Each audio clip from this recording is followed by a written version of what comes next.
Биыл Қазақстанның халық әртісі мемлекеттік сыйлықтың лауреаты жерлес әнші Ғарифолла Құрманғалиевтің туғанына 110 жыл. Сахна саңлағы ерекше дарын иесінің мерейтойы туған өлкесі Жайық жерінде түрлі мәдени танымдық шаралармен айшықталуда. Тума таланттың шығармашылығын арқау еткен дөңгелек үстел соның бірі.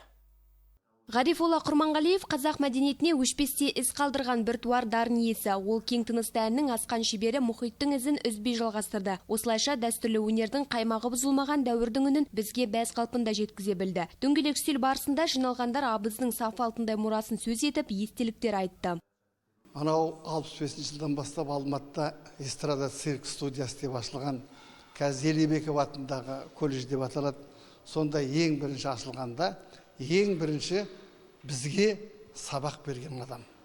Мен үшін өте орын толмас қымбат адам. Орындаушылық өнер, әсіресе мына қазақтың ұлттық өнерін үйрену үшін сенің алдында үлкен өнер иесі болмаса, ол өнер оқылмайды.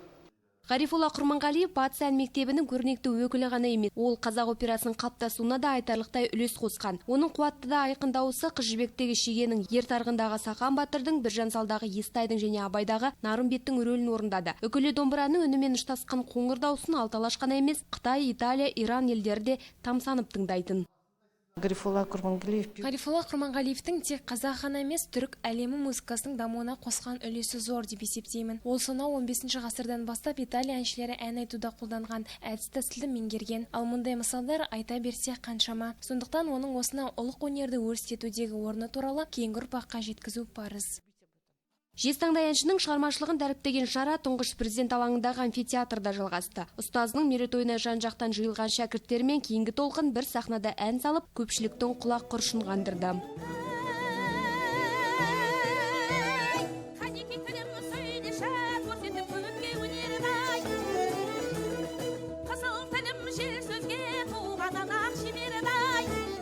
Ашық аспан астындағы ән мерекесіне төл өнерді сергеткен 20-дан аса өнерпаз қатысты. Жергілікті таланттармен қатар Нұр-Сұлтан, Алматы, Семей, Қызылорда, Атырау, Ақтөбе және Маңғыстау облыстарынан келгендері де болды. Назерке Тоғжан, Рүстем Исжанов, Алтынбек Қабделов, Ақ Жайық арнасы.